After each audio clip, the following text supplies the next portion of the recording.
నమస్తే, నా పేరు ఉల్లింతల జీవన్. మాది రంగారెడ్డి జిల్లా ఇబ్రహీంపట్నం మండలం మంగళపల్లి పటేల్గూడ గ్రామం. ఇది మా పొలం. 1 ఎకరా 32 గుంటలు ఉన్నది. గత 20 ఏళ్ళుగా ఇక్కడ వ్యవసాయం చేస్తున్నాం. మాకు పట్టా పాస్ పుస్తకం ఉన్నది, కొత్త పుస్తకం, పాత పుస్తకం, ఎన్కంబరెన్స్ సర్టిఫికెట్, టైటిల్ డీడు, పహానీలు అన్నీ ఉన్నప్పటికీ కూడా ఈ ల్యాండ్ అనేది సీలింగ్లో పెట్టడం జరిగింది, ప్రాహిబిటెడ్ లిస్ట్లో పెట్టడం జరిగింది. కారణం ఏంటంటే పక్కనే ఉన్న సీలింగ్ హోల్డర్ ల్యాండు అందరికీ నిషేధిత జాబితాలో ఈ సర్వే నెంబర్ మొత్తాన్ని కూడా ఆ ఒక్క సీలింగ్ హోల్డర్ కోసం అని చెప్పేసి నిషేధిత జాబితాలో పెట్టడం జరిగింది. ఇదేంటని చెప్పి కాగితాలన్నీ తీసుకెళ్ళి రెవెన్యూ శాఖలో ఇస్తే ఏమీ తెలియనట్లుగా పురోగతి లేకుండా ఉండిపోయింది మా ఫైలు. గత సంవత్సరంన్నరగా చేయని ప్రయత్నం అంటూ లేదు. చెప్పులు అరిగేలాగా ప్రభుత్వ కార్యాలయాల చుట్టూ కాగితాలు పట్టుకొని తిరిగినా కూడా ఎలాంటి నిర్దాక్షిణ్య అది లేకుండా, ఎలాంటి కనికరం లేకుండా మా ఫైల్ అనేది కదలకుండా చేస్తున్నారని చెప్పి నాకు అనిపిస్తుంది.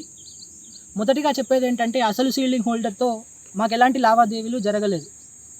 మేము అతని దగ్గర ల్యాండ్ కొనుక్కోలేదు, ఎలాంటి ట్రాన్సాక్షన్లు కూడా చేయలేదు. అలాంటప్పుడు కరెక్ట్గా ఉన్న మా ల్యాండ్ని నిషేధిత జాబితాలో ఎందుకు పెట్టాలి? ఇది రెవెన్యూ శాఖ ఎందుకు చేసింది అనేది నాకు ఇప్పటికీ అర్థం కావట్లేదు.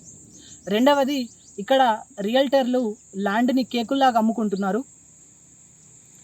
ఆర్డీఓ ఆఫీస్కి వెళ్ళి రికార్డు సెక్షన్లో ఫైళ్లను తీసుకొని డబ్బులు ఇచ్చి తారుమారు చేసినట్టు బాహాటంగా చెప్తున్నారు. డబ్బులు ఇస్తే మీది కూడా చేసి పెడతామని చెప్పేసి మమ్మల్ని కూడా ఉసిగొల్పుతున్నారు.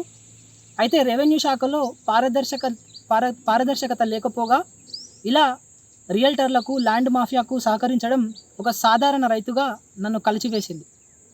అయితే 100 లేఖలు ప్రభుత్వానికి, రెవెన్యూ శాఖకు, ఆఖరికి ముఖ్యమంత్రి వరకు కూడా రాసినా కూడా నా సమస్య పైన ఎలాంటి చర్య కూడా ఇప్పటి వరకు తీసుకోలేదు. కాబట్టి నాన్ వైలెంట్ పద్ధతిలో ఒక వినూత్న నిరసన చేపట్టాలన్న ఉద్దేశంతో 100 అప్లికేషన్లు ఇప్పటి వరకు నేను పెట్టిన వాటన్నింటినీ నా చెట్టు పైన కట్టి తలకిందులుగా వేలాడుతూ విన్నపిస్తున్నాను.